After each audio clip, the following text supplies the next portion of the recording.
இறை இயேசுவில் பிரியமுள்ள மாதா தொலைக்காட்சியின் அனைத்து நிகழ்ச்சிகளையும் ஆவலோடு பார்த்து கொண்டிருக்கிற அன்பு நேயர்கள் அனைவருக்கும் இனிய இரவு வணக்கம். இன்று உங்களுடைய வேலைகள் அனைத்தையும் முடித்துவிட்டு உறங்கச் செல்வதற்கு முன்பாக இந்த குட் நைட் டாக் நிகழ்வுக்காக நீங்கள் காத்து கொண்டிருப்பீர்கள் என்று நினைக்கிறேன். இன்றும் ஒரு அருமையான சிந்தனையைத்தான் நான் உங்களோடு பகிர்ந்து கொள்ள ஆசைப்படுகிறேன். கடவுளால் படைக்கப்பட்ட நாம் ஒவ்வொருவருமே தவறு செய்யக்கூடியவர்கள்தான். நம்மில் யாருமே 100% சரியானவர்கள் என்று சொல்லிவிட முடியாது. நம் வாழ்வில் தவறுகள் நிகழ்வதை ஏற்றுக்கொண்டு அதிலிருந்து திருந்தி வாழ நாம் முயல வேண்டும். அதற்கு மாறாக நம்மிலும் பிறரிலும் குறைகளே இருக்கக்கூடாது என்று நினைத்தோம் என்றால் நாம் மனிதர்களே இல்லை என்றுதான் சொல்ல வேண்டும். நாம் செய்கின்ற எந்த ஒரு காரியத்திலும் தவறுகளே நிகழ்ந்துவிடக்கூடாது என்று நினைக்கின்றோம். ஆனால் ஏதாவது தவறு செய்துவிட்டால் உடனே மனமுடைந்து போகின்றோம். இப்படிப்பட்ட சமயங்களில் நமது மன நிம்மதியையும் மகிழ்ச்சியையும் தொலைத்து விடுகிறோம் என்றுதான் சொல்ல வேண்டும். ஏனெனில் குறையில்லாத வாழ்க்கையை நாம் வாழ்வதற்கு சாத்தியமில்லை. அதேபோல தவறுகள் இல்லாத வாழ்க்கை எதுவும் இல்லை. தவறுகள் செய்யாமல் நம்மால் வாழவும் இயலாது என்பதை புரிந்து கொண்டு நம் வாழ்வில் நிகழும் ஒவ்வொரு தவறுகளையும் ஏற்றுக்கொண்டு அதிலிருந்து திருந்தி வாழ நம்மை பயிற்றுவிப்போம். நம்மில் எவரும் தேளை பிடித்து தோளில் போட்டுக்கொண்டு விளையாடுவதில்லை. கொடுக்கு உள்ளதிடம் யாரும் விருப்பு வைத்துக் கொள்வதில்லை.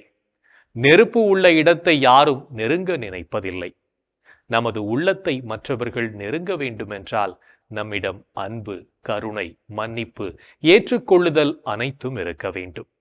இல்லையென்றால் நம்மையும் மற்றவர்கள் நெருங்க மாட்டார்கள் என்பதை புரிந்து கொண்டு நல்ல குணநலன்களால் நம்மை நிரப்புவோம். மற்றவர்களை பற்றி குற்றம் குறை சொல்வதையும் தகராறு செய்வதையும் தவிர்ப்போம். பிறரும் தவறு செய்யக்கூடியவர்கள்தான். எனவே அவர்களை நாம் மன்னிக்க வேண்டும். நானும் தவறக்கூடியவன், எனவே மன்னிப்பு பெற வேண்டும் என்ற மனநிலையை நாம் வளர்த்து கொள்ள வேண்டும். எப்போதும் மற்றவர்களின் குறைகளை பெரிதுபடுத்தாமல் நாம் வாழ்கின்ற வாழ்க்கையை நிறைவாக வாழ நம்மை பயிற்றுவிப்போம். துறவி ஒருவர் ரோஜா செடியை வளர்ப்பதில் ஆர்வம் காட்டிய ஒரு பெண்ணிடம், அந்த செடியை பராமரிப்பது மிகவும் கடினம், அதோடு அதில் நிறைய முட்கள் வேறு இருக்கும் என்றார். அதற்கு அந்த பெண், எனக்கு ரோஜாவை மிகவும் பிடிக்கின்ற காரணத்தால் அதனிடம் உள்ள குறைகளை பெரிதாக எடுத்துக்கொள்ள மாட்டேன் என்றாள். ரோஜா செடியில் உள்ள நிறைகளை மட்டுமே அப்பெண் கண்டதால் அதில் உள்ள குறைகள் தானாகவே அவளுடைய கண்களிலிருந்து மறைந்து விட்டது. ஒருவரை நமக்கு பிடிக்கும் போது, அவரை நாம் மனதார அன்பு செய்ய ஆரம்பிக்கின்ற போது அவர்களிடத்தில் காணப்படக்கூடிய குறைகள் பெரிதாக நமக்கு தெரிவதில்லை.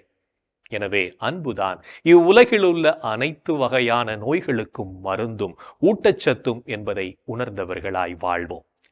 நமக்கு எதிராக மற்றவர்கள் செய்யும் தவறுகளை மன்னித்து அவர்களை அன்பு செய்து வாழ்வோம். அதுவே நம் வாழ்வை பலப்படுத்தும் என்பதையும் உணர்ந்து கொள்வோம். இன்றைய தினத்தை எடுத்துக்கொள்வோம். இந்த நாள் முழுவதும் நாம் மற்றவர்களின் குறைகளை பெரிதுபடுத்தி வாழ்ந்தோமா என்று யோசித்து பார்ப்போம். மேலும் இந்த நாளில் நமது செயல்பாடுகள் எப்படிப்பட்டதாக இருந்தது என்று நம்மையே நாம் கேட்டு பார்ப்போம்.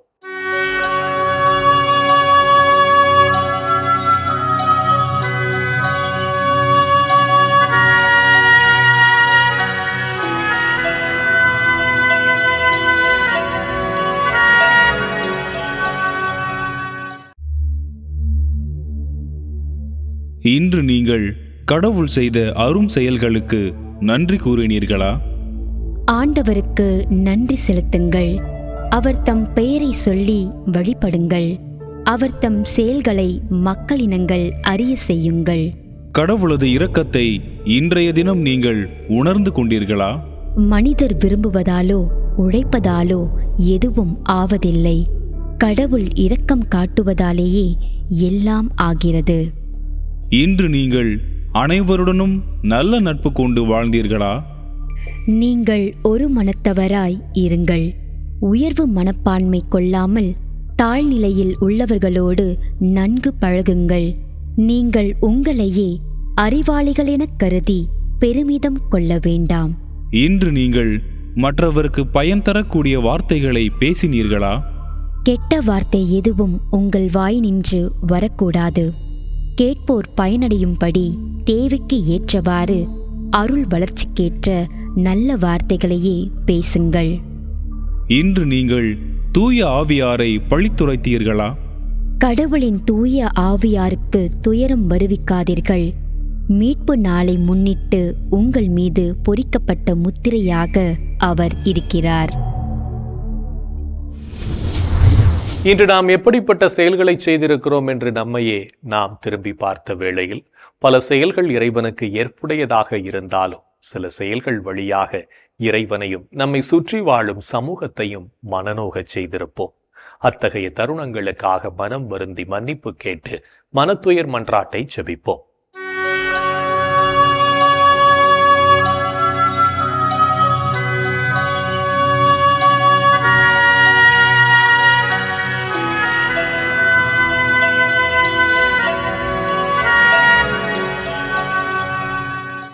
எல்லாம் வல்ல இறைவனிடமும் சகோதர சகோதரிகளே உங்களிடமும் நான் பாவி என ஏற்றுக்கொள்கிறேன். ஏனெனில் என் சிந்தனையாலும் சொல்லாலும் செயலாலும் கடமையில் தவறியதாலும் பாவங்கள் பல செய்தேன். என் பாவமே, என் பாவமே, என் பெரும் பாவமே. ஆகையால் எப்போதும் கன்னியான புனித மரியாவையும் வானதூதர் புனிதர் அனைவரையும் சகோதர சகோதரிகளே உங்களையும் நம் இறைவனாகிய ஆண்டவரிடம் எனக்காக வேண்டிக்கொள்ள மன்றாடுகிறேன். ஆமேன். மனத்துயர் மன்றாட்டை ஜெபித்ததன் வழியாக இறைவனிடமிருந்து மன்னிப்பை பெற்றிருப்போம் என்ற நம்பிக்கையோடு இறை வேண்டலில் இணைவோம்.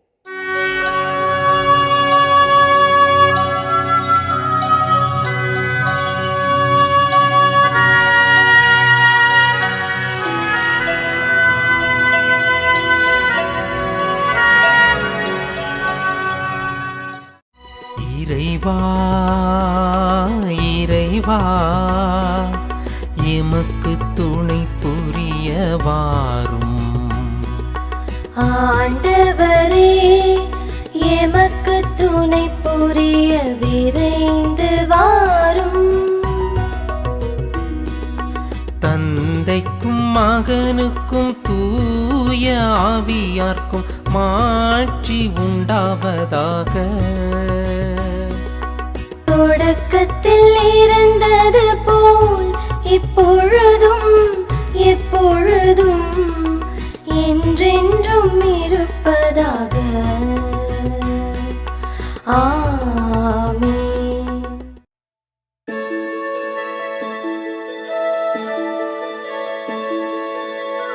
போயது பொழுது புகுந்தது இரவு, தூயனை உனது பொன்னடி தொழுது. நேயமையெல்லாம் ஏதமும் நீக்கி நீயமையாண்டு காத்தருளையா.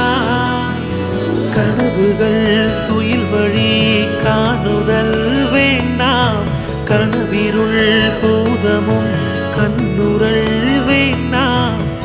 சினமுறு பகைவர் முரணலாம் வெல்வார், ஈனமும் உடலில் அணுகிடாது அருள்வார்.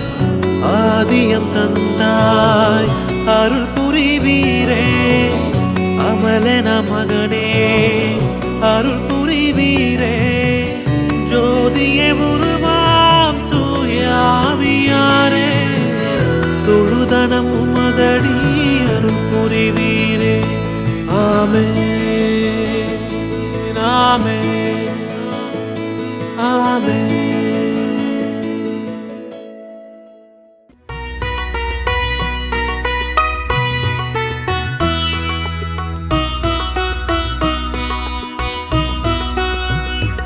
என் தலைவராகிய கடவுளே, நீர் விரைவில் சினமுறாதவர், பேரன்பு கொண்டவர். என் தலைவராகிய கடவுளே, நீர் விரைவில் சினமுறாதவர்,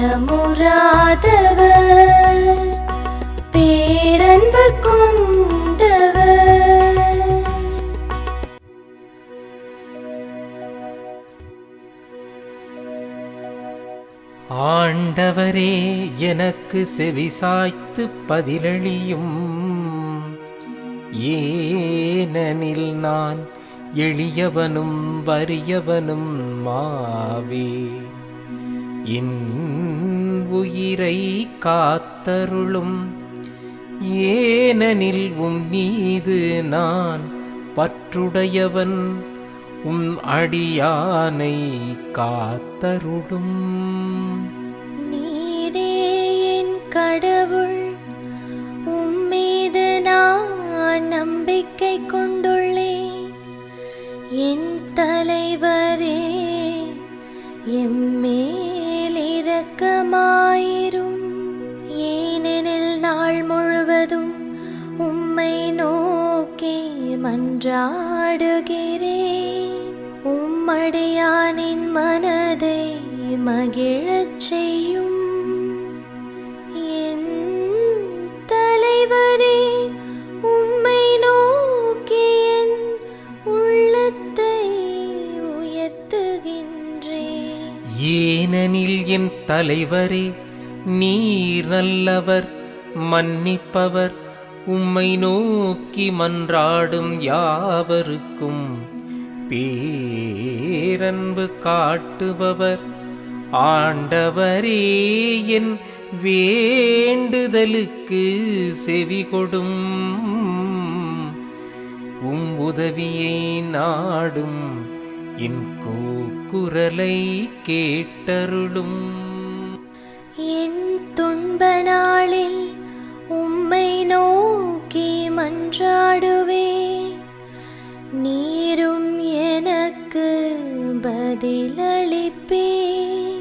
என் தலைவரே, தெய்வங்களுள் உமக்கு நிகரானவர் எவருமிலர். உம் செயல்களுக்கு ஒப்பானவை எவையுமில்லை. என் தலைவரே, நீர் படைத்த மக்களினத்தார் அனைவரும் உம் திருமுன் வந்து உம்மை பணிவர். உமது பெயருக்கு மாட்சி அளிப்பர். ஏனெனில் நீர் மாட்சி மிக்கவர், வியத்தகு செயல்கள் புரிபவர். நீர் ஒருவரே கடவுள். ஆண்டவரே, உமது உண்மைக்கேற்ப நான் நடக்குமாறு உமது வழியை எனக்கு கற்பியும். உமது பெயருக்கு அஞ்சுமாறு என் நெஞ்சை ஒருமுகப்படுத்தும். என் தலைவரே, என் கடவுளே, என் முழு இதயத்தோடு உம்மை புகழ்வேன். என்றென்றும் உமது பெயரை மாட்சிப்படுத்துவேன். ஏனெனில் நீர் என் மீது காட்டிய அன்பு மிகப் பெரியது. ஆழமிகு பாதாளத்தினின்று என்னுயிரை விடுவித்தீர். இறைவா, சிறு குற்றோர் எனக்கெதிராய் எழுந்துள்ளனர். கொடியோர் கூட்டம் என் உயிரை பறிக்க பார்க்கின்றது. அவர்களுக்கு உம்மை பற்றிய நினைவே இல்லை. என் தலைவரே, நீரோ இரக்கமிகு இறைவன், அருள் மிகுந்தவர், விரைவில் சினமுறாதவர், பேரன்பும் சொல்லுறுதியும் பெரிதும் கொண்டவர். என்னை கண்ணோக்கி என் மீது இறங்கும். உம் அடியானுக்கு உம் ஆற்றலை தாரும். உம் அடியாளின் மகனை காப்பாற்றும். உம் நன்மைத்தனத்தின் அடையாளம் ஒன்றை எனக்கு காட்டியருளும். அதைக் கண்டு என் எதிரிகள் நாணுவார்கள். ஏனெனில் ஆண்டவராகிய நீர் தாமே எனக்கு துணை செய்து ஆறுதல் அளித்துள்ளீர். தந்தைக்கும் மகனுக்கும் தூய ஆவியார்க்கும் மாட்சி உண்டாவதாக. தொடக்கத்தில் இருந்தது போல் இப்பொழுதும் எப்பொழுதும் என்றென்றும் இருப்பதாக. ஆமென். என் தலைவராகிய கடவுளே, நீர் விரைவில் சினமுறாதவர், பேரன்பு கொண்டவர். என் தலைவராகிய கடவுளே, நீர் விரைவில் சினமுறாதவர், பேரன்பு கொண்டவர். இறைவனின் உடனிருப்பு இந்த இரவு பொழுதிலும் நம்மை பாதுகாத்து வழிநடத்தும் என்ற நம்பிக்கையை இறை வேண்டலின் வழியாக பெற்றுக்கொண்ட நாம் இப்போது நாளைய நற்செய்தி வாசகத்திற்கு செவிமடுப்போம்.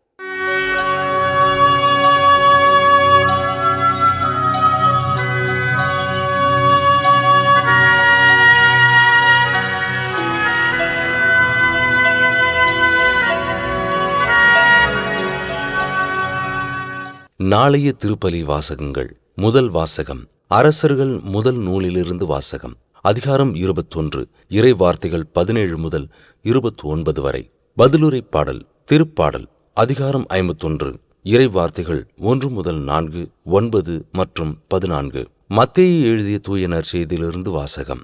அதிகாரம் 5, இறை வார்த்தைகள் 43 முதல் 48 வரை. அக்காலத்தில் இயேசு தம் சீடருக்கு கூறியது: உனக்கு அடுத்திருப்பவரிடம் அன்பு கூர்வாயாக, பகைவரிடம் வெறுப்பு கொள்வாயாக என கூறப்பட்டிருப்பதை கேட்டிருக்கிறீர்கள்.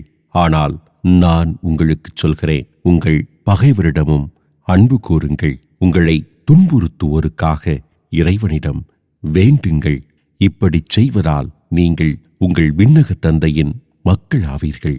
ஏனெனில் அவர் நல்லோர் மேலும் தீயோர் மேலும் தம் கதிரவனை உதித்தெழச் செய்கிறார். நேர்மையுள்ளோர் மேலும் நேர்மையற்றோர் மேலும் மழை பெய்யச் செய்கிறார். உங்களிடத்தில் அன்பு செலுத்துவோரிடமே நீங்கள் அன்பு செலுத்துவீர்களானால் உங்களுக்கு என்ன கைமாறு கிடைக்கும்? வரி தண்டுவோரும் இவ்வாறு செய்வதில்லையா?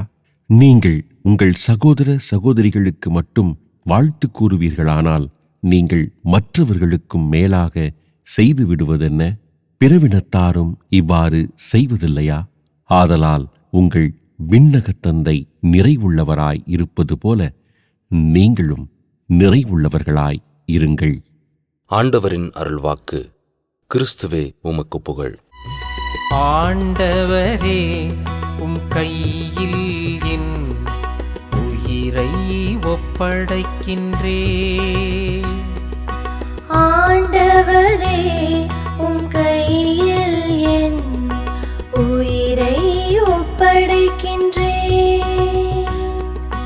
உண்மையின் ஆண்டவராகிய கடவுளே, எம்மை மீட்டவர் நீரே. ஆண்டவரே, உம் கையில் என் உயிரை ஒப்படைக்கின்றேன். தந்தைக்கும் மகனுக்கும் தூய ஆவியார்க்கும் மாட்சி உண்டாவதாக.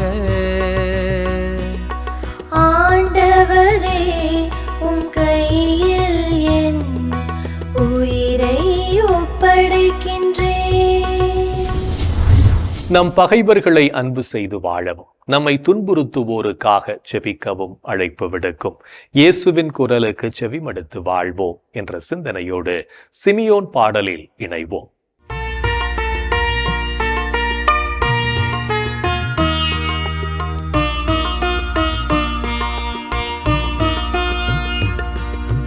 ஆண்டவரே, நாங்கள் விழித்திருக்கும் போது எங்களை காத்தருளும். நாங்கள் தூங்கும் போது எங்களை பாதுகாத்தருளும். இதனால் கிறிஸ்துவோடு விழித்திருந்து அவரோடு அமைதியில் இளைப்பாறுவோம். அவரோடு அமைதியில் இளைப்பாறுவோம். ஆண்டவரே, உமது சொற்படி உம்மடியான் என்னை இப்போது அமைதியுடன் போகச் செய்கின்றீர். ஏனெனில் மக்கள் அனைவரும் காணுமாறு நீர் ஏற்பாடு செய்துள்ள உமது மீட்பை என் கண்கள் கண்டு கொண்டன. இம்மீட்பே பிற இனத்தாருக்கு வெளிப்பாடு அருளும் ஒளி. இதுவே உம் மக்களாகிய இஸ்ரவேலுக்கு பெருமை. இஸ்ரவேலுக்கு பெருமை. தந்தைக்கும் மகனுக்கும் தூய ஆவியார்க்கும் மாட்சி உண்டாவதாக. தொடக்கத்தில் இருந்தது போல் இப்பொழுதும் எப்பொழுதும் என்றென்றும் இருப்பதாக. ஆமென். ஆண்டவரே, நாங்கள் விழித்திருக்கும் போது எங்களை காத்தருளும். நாங்கள் தூங்கும் போது எங்களை பாதுகாத்தருளும். இதனால் கிறிஸ்துவோடு விழித்திருந்து அவரோடு அமைதியில் இளைப்பாறுவோம். அவரோடு அமைதியில் இளைப்பாறுவோம். இறைவன் நம்மை ஒவ்வொரு நொடிப்பொழுதும் அற்புதமாய் வழிநடத்தி கொண்டிருப்பதை சிமியோன் பாடல் வழியாக உணர்ந்து ஜெபித்த நாம் இப்போது நாளைய புனிதரை பற்றி பார்க்கலாம்.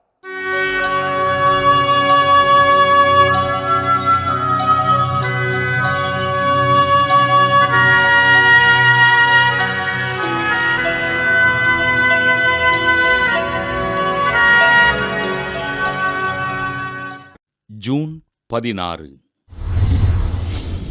புனித ஜான் பிரான்சிஸ் ரெஜிஸ். பிரான்ஸ் நாட்டில் ஃபோண்ட் குவர்டே என்னும் இடத்தில் வாழ்ந்த ஜான் ரெஜிஸ் மார்கரெட் பெற்றோருக்கு கிபி 1597 ஆண்டு ஜனவரி 31 நாள் பிறந்தார் ஜான் பிரான்சிஸ் ரெஜிஸ். இளம் வயதிலேயே இறைபக்தியில் சிறந்து விளங்கிய இவர் குருவாக விருப்பம் கொண்டு கிபி 1616 ஆண்டு டிசம்பர் 8 நாள் இயேசு சபையில் சேர்ந்து கிபி 1618 ஆண்டு தன் முதல் வார்த்தைப்பாட்டினை அளித்தார். இயேசு சபையின் கல்லூரிகளில் கற்பித்துக் கொண்டே மெய்யியலை பயின்ற இவர் கிபி 1630 ஆண்டு தன் 31வது வயதில் குருவாக அருட்பொழிவு பெற்றார். எளிமையான வார்த்தைகளின் மூலம் மக்களுக்கு ஆண்டவரின் நற்செய்தியினை அறிவித்த அருட்தந்தை ஜான் பிரான்சிஸ் திருச்சபையின் கோட்பாடுகளை கற்பித்து ஆன்மாக்களை மீட்டெடுத்தார்.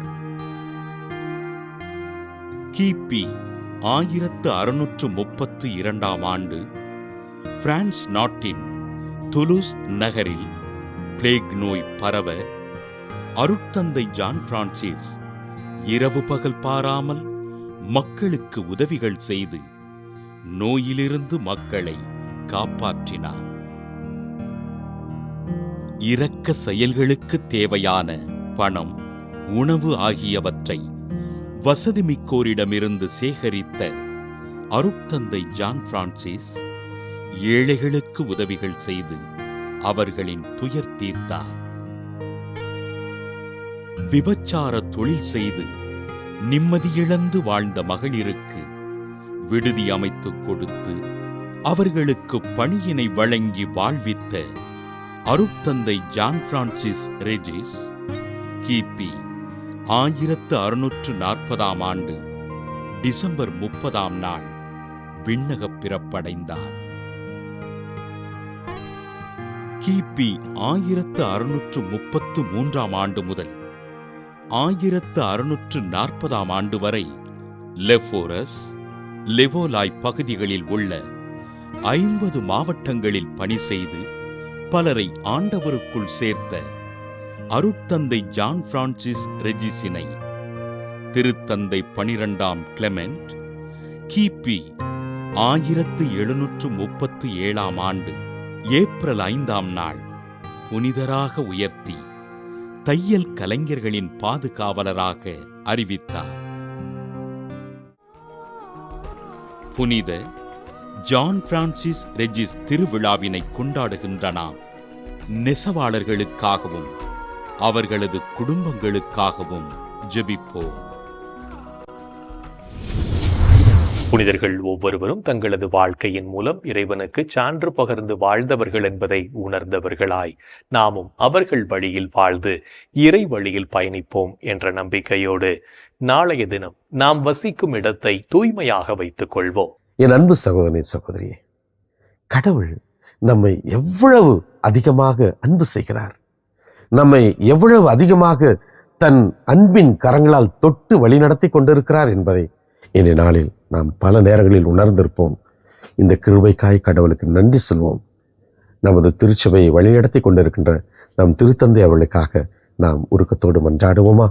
எங்கள் அன்பே உருவான இயேசு ஆண்டவரே, பேதுரு அவர்களை நீர் தேர்ந்தெடுத்து முது திருச்சபையினுடைய அனைத்து அதிகாரங்களையும் அதனை வழிநடத்தக்கூடிய ஆற்றலையும் நீர் அவருக்கு கொடுத்து அவர் வழியாக நீர் திருத்தந்தைகளை நீர் தேர்ந்தெடுத்து இந்த திருச்சபை வழிநடத்தி கொண்டிருக்கின்ற கிருபைக்காய் உமக்கு நன்றி சொல்கிறோம்.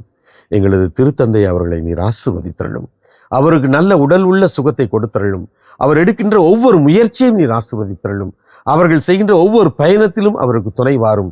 இந்த திருச்சபைக்கு தேவையான ஒவ்வொரு காரியத்தையும் உமது அருளாலும் ஆவியாருடைய வழிநடத்துதலாலும் அவர் சிறப்பாக செய்து உமக்கு சான்று பகரக்கூடிய சக்தியை எம் திருத்தந்தை அவர்களுக்கு நீர் நிறைவாக கொடுத்துள்ளும். எங்கள் அன்பு தாயே, ஆரோக்கிய அன்னையே, எங்களது திருத்தந்தை அவர்களுக்காக நீங்கள் தொடர்ந்து பரிந்து பேசுங்கள் அம்மா. இந்த ஜபங்களையெல்லாம் எங்கள் ஆண்டவராகி இயேசுவே உமது வல்லமையான திருநாமத்தின் வழியாக உம்மை கெஞ்சி மன்றாடுகிறோம். ஆமென். என்றும் வாழும் உயிருள்ள இறைவன் தந்தை, மகன், தூய் ஆவியார் நாம் அனைவரையும் நிறைவாக ஆசீர்வதிப்பாராக. ஆமென். இந்த ஜெபத்தின் வழியாக இறை அருளும் ஆசீரும் நம்மீது நிறைவாக பொழியப்பட்டிருப்பதை உணர்ந்திருப்போம். இறை ஆற்றலும் வல்லமையும் என்றும் நம்மில் தங்கும். அன்னை மரியாவும் நமக்கு உதவிகள் செய்வார் என்ற நம்பிக்கையோடு அவரின் துணை வேண்டி இந்த நிகழ்வை நிறைவு செய்யலாம். Good night.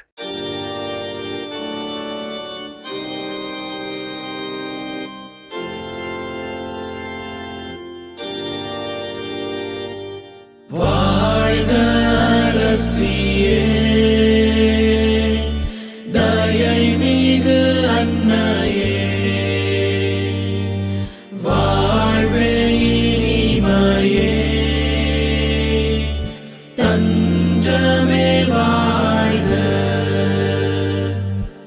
தாயகம் இழந்த ஏவாயின் மக்கள் தாயே என்றும் கூவி அழைத்தோம்.